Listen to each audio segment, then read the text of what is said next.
subjects concerning abuse. Characters: Elyse, woman, 20s. Miki, woman's 20s. Time, evening, present day. Setting, Elise's apartment. Scene 1. Lights up on a living room, small couch. Elyse sits in the center of the couch on her phone. We hear a patterned knock at the door. Elyse jumps up and answers it. Your hair! I know, I cut it like 2 days ago. I like it. Thank you. I haven't shown Mom yet, but I think she'll like it. She'll love it. Try my couch. I swear it is so comfortable. Very nice. Very comfortable. Would you believe me if I told you that I got it at a thrift store for like $15? And then you thoroughly cleaned it before letting your dear sweet sister sit on it, right? Chill. Of course I cleaned it. I thought it was so satisfying. You know, to get all the dirt out of it. You're such a Virgo. I guess so. Trust me, you are. Oh, I trust you. You took that quiz I sent you, right? The Enneagram. I sent it to you, right? Yeah, I took it. Good. Send me your results. I bet I know what you got, but I still want to see. Here, I'll send them right now before I forget. You got type 1, didn't you? How? How do you know these things? I'll never tell. Fine, keep your secrets. So, is there a real reason that you drove 6 hours to visit me? Because when you texted me that you were on your way, I was like, that's random. Did someone die? Yeah, nobody died. I just happened to have a few days off, and I figured I'd come see you on a whim. I find it so hard to believe that you, the ultimate planner of everything ever, just drove 6 hours to visit me on a whim. What do you mean?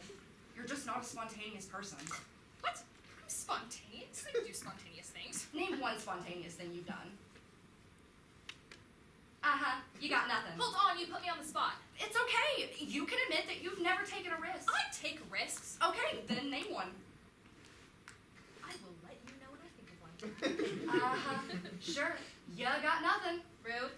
I still don't believe that you came here on a whim. Well, I did. Okay, fine. I'll accept it, but I still don't believe you. Fine. Did Grandma tell you about what happened with Dad last week? Yes, about how he popped a blood vessel because the dog chewed up his shoelaces. He's such a toddler. Baby man. Baby man indeed. One day, he's actually going to stress himself to death. No, for real. We've been saying it for years. He's dangerously high-strung. Do you think he'll cry? What? When Dad's stress kills him? Oh, yeah. Probably a little, I guess. Same. You know, so people don't think I'm a sociopath. This funeral's gonna be so sad when people don't show up. We looked like a hermit, never kept any friends or even attempted to make new ones. Yeah. Saddest part will be how fast everyone moves on. I mean, people don't need much time to mourn when you're that miserable to be around. I wish Mom left him sooner. I wish you would go to therapy. Do you ever think about how poor of an image those two made for us? You know, for what love's supposed to be? I actually try not to. I know better now. Yeah. But yeah, they fucked that one up for sure. Hey, children divorced know how to outsource. Did you just come up with that? Yeah. So what'd you use to clean this couch? I don't know. Dawn? Dawn, use dishwashing soap to clean your couch, Elyse. Scene 2. Lights up, same place, next morning. We see Miki properly cleaning the couch when Elyse walks in with 2 mugs of tea. Ugh, it smells like vinegar. Yeah, that's because I'm correctly cleaning your couch. Here. Your apartment's really quiet in the morning. Is yours not? I mean, it is until I turn the AC or heat on. It's still quiet, but not like silent. Your apartment is silent. Yeah. I guess it is silent. Okay, where do you want to go first? Because there's this cat cafe that I really think, yes, it is a cafe where cats just roam about freely and you can pet them and become friends with them. I'm almost finished, and then we should go to the cat cafe. Sounds good. Miki finishes cleaning the couch and begins putting everything back in place as Elyse leaves to grab her jacket and bag. Miki pulls herself together to leave as Elyse comes back into the room. Well done. Amazing! Thank you so much for doing the thing that I never asked you to do. Shut up, it looks way better now. Okay, fine. It does look better now. What would you do without me? I don't know, have a dirty couch, I guess. And what kind of life is that, Elyse? What kind of life is that? My God, you're dramatic. Let's go to the cat cafe. Do you still talk to Dad? What? You know, like, do you still call him and talk to him? I mean, not he never makes an effort to talk to us. I guess not. You guess not, Mikey. He could be a father if he wanted. He's been given every single chance and failed over and over again. Yeah, it's just You that... have to stop feeling so bad. It's not your job to feel guilty just because Dad fucked up. He's a bad person, right? I think so. He's not really a good person, right? Right. Cat Cafe? Cat cafe. They both get up and leave. Scene 3 lights up on the living room. Later that day, Elyse and Mikey enter mid-conversation. I would have stolen like 4 of those cats if given the chance. They're so cute. That one that kept touching you with its head. Oh, please. I would die for those cats. Yeah, same. So, when are you going to tell me the real reason you came to visit me? I just came here. On a whim? Yeah, I still don't buy it. I just wanted to see you. But for what? For fun. Bullshit. You wouldn't drive all this way just for fun. There's gotta be some reason you sacrificed all this time and put all those miles on your whack-ass car. Hey, don't make fun of my car. She has her back. She's gonna fall apart soon, and you know that putting all those miles on it was bad for it. So, why'd you do it? Okay, fine. This visit wasn't on a whim. I knew it. Well, not exactly. Not exactly. I came here for a specific reason. What's the reason? I have something to tell you. What, like something bad? Yeah, actually. Mom thought I should tell you, like me specifically and in person. Okay, well, what is it? Give me a second. I didn't plan out what I was gonna say. Well, now you're scaring me. Just tell me. I'm sorry. I should have told you right when I got here, but I just couldn't. Mikey, what is it? I should have told you right away, and I didn't know how to. Oh my God, just spit it out. I'm sick. Like, really sick. What do you mean really sick? Like he's in the hospital and hooked up to a bunch of machines and he's asleep. Asleep? Yeah. The doctor said he doesn't have energy to be a kid anymore. Oh my God, is Dad gonna die? I think so, probably. What the fuck? I'm sorry! Mikey, why did you wait so long to tell me? We literally spent 2 hours in a cat cafe and Dad's dying? You said he wasn't a good person! He's still our dad and he's the only one we'll ever get. I don't know how to deal with this, okay? I'm trying. I don't know why I was given the responsibility of telling you. I'm sorry. What do you mean you were given the responsibility? Everybody thought it'd be easier for you to handle it if I was the one who told you. So they sent you up here by yourself? Well, yeah. I'm sorry. It's okay, I guess. You okay? I don't know. I think so. I'm sorry. Mikey, stop apologizing. It's okay. I don't know how I would have handled telling you something like this if the roles had been reversed. It's okay. It all happened so fast. I didn't know what to do. Mikey, it's fine. Are you okay? Mom said that you... Mikey, stop. Are you okay? I think so. I feel fine. Just a little weird. Yeah, this is weird. This is definitely weird. Mom said you should come home with me so you can spend as much time with him as possible before he...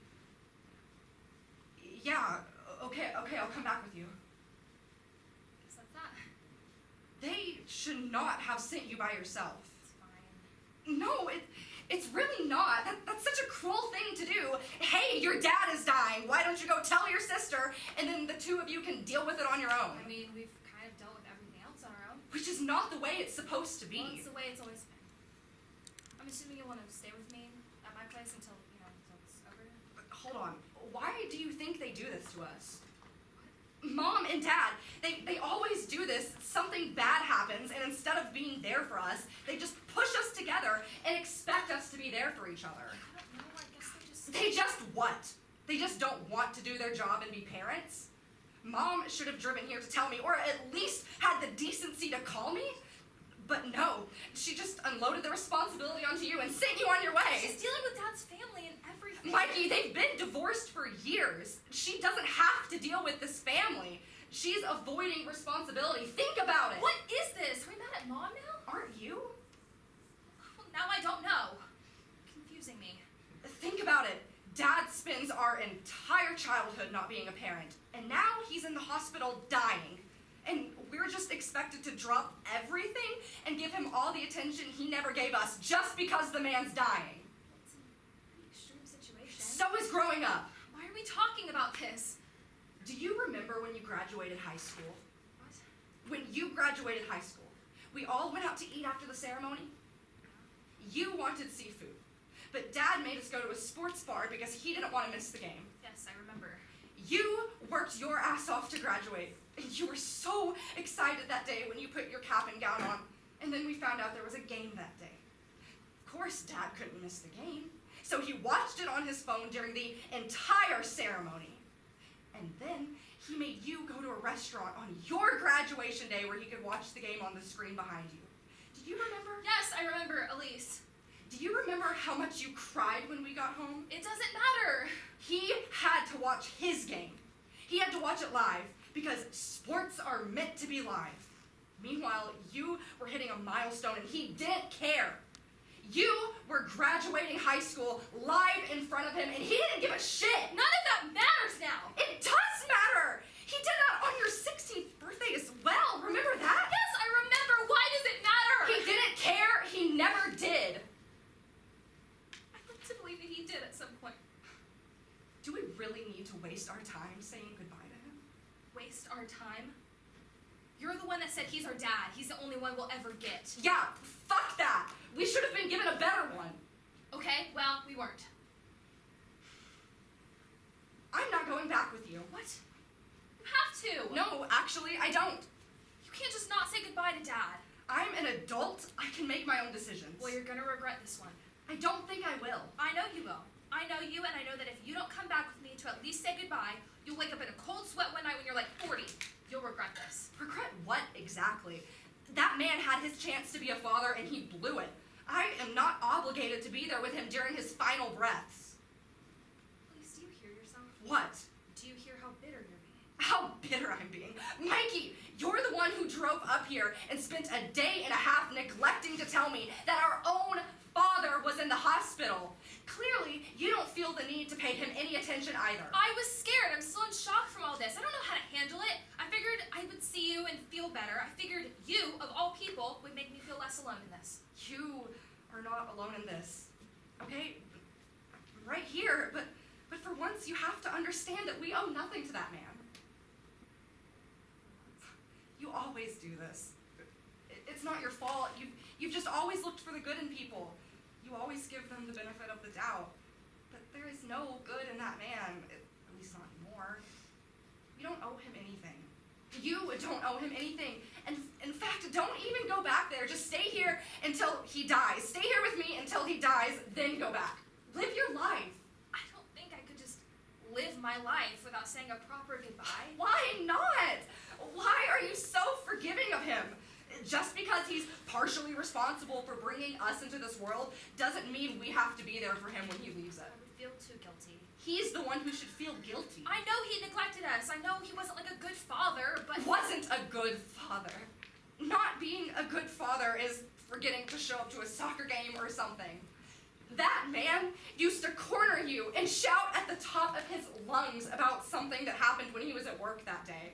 He took all his anger out on you, Mikey. He hurt you. I know he did. Don't go back until he's 6 feet under. Can we not even attend his funeral? He sold that house with your blood stained on the walls. Blood from him tossing you around like you were a fucking rag doll. Like you weren't a person and you want to attend his funeral? I just don't want to regret anything. I can't believe this. I can't believe you feel obligated to give him your attention. He isn't worthy of it. You're no good for this, Mikey. I won't be able to live with myself if I don't say goodbye. You know me. You know I need to follow through with this. For God's sake, Elyse, you're the one that said I'm such a Virgo.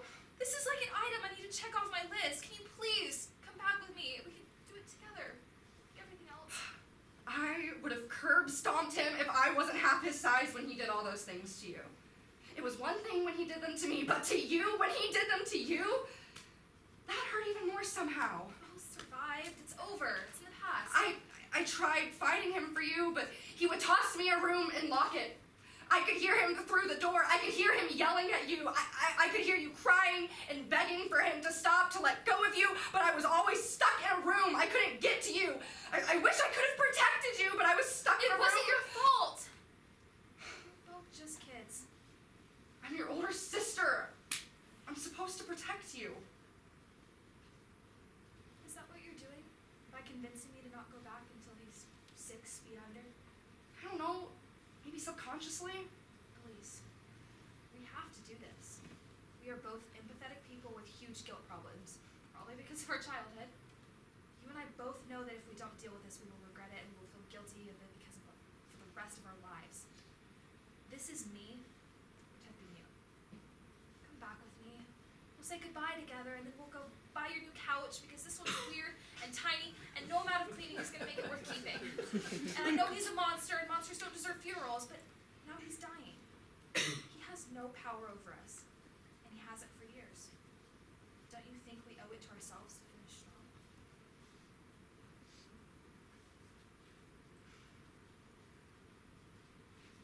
Okay. I'll come back with you. God, I don't think I had another speech in me. Yeah, well, that was a pretty good one. Won't regret it. You'll be proud you crossed the finish line, and who knows? Maybe it'll be like therapeutic to see him with the life sucked out of him. God, that's morbid. I can't believe he's gonna be gone. Like, forever. I can't believe we didn't end up stealing the cats from the cat cafe yesterday. Right? They were all so perfect! Gosh. So, I guess we'll head back in the morning. Yeah. Yeah. Do we should we get something? Get something? Like flowers. Should we get him I flowers? don't know. Has Dad ever gotten you flowers, like after one of your shows or something? No. Never. Yeah, me neither. But we should get him flowers, right? Because, you know, he's dying. That is a much bigger deal than a choir concert or a school play. What even made him sick? I don't know. Mom knows, but she won't tell me. Do you think it's something genetic? Like something that could possibly affect us so she doesn't want to scare us? I think it's his stress. I think she's too afraid of how we'll act if we find out we've been right all along. We should get him flowers. Yeah. Scene 4. Lights up on the living room. Things have shifted a bit. Time has passed. In walks Elyse and Miki. Do you want some tea? What you got? We've been over this. I've got Earl Grey, green, jasmine, and chamomile. What kind did you give me yesterday? Jasmine. Okay, that one. Okay. Elise heads to the kitchen and we see Miki sit down. She sits for a moment in silence. She pulls out her phone, dials a number. They don't pick up. She puts her phone up. Elise comes back in. It's steeping. Huh? The tea? Oh, right. I can't believe Mom cried. I mean, she was married to him for like 12 years. I just didn't realize how much she still cared for him. Are we even sure they were sad tears? What? I'm just saying, they could have been tears of joy. Maybe. She didn't start until like right after he was put in the ground. I guess it could be relief. I think she was relieved to see him gone finally. He put her through hell. I just think it's weird how she barely said anything the whole time. Well, it was a funeral. Not really the best place to chit-chat. Yeah, but she was so quiet the whole time. She really only talked to me after it was over. Yeah, same. She's only said like 2 things to me during the actual funeral, and one of them was, fix your collar. And did you? Yes, I fixed my collar. Oh, the tea. Elise goes to the kitchen. Miki picks up her phone. She dials a number. They don't answer. She puts up her phone. Elise comes back in and hands Miki a cup of tea. Here. She won't pick up. What? Mom. She won't pick up. Why are you calling her? Don't you think we should check in on her? Why? I just didn't think she would cry. Mikey, she's okay. She had an emotional response at her ex-husband's funeral. It's normal. Do you think she needs us? She needed closure. We all did. We got it. Drink the tea. They drink tea in silence for a moment. Do you think Dad would have liked my hair? I'm not sure he would have even noticed you cut it. Yeah. I like it. It suits you. Lights down. End of play.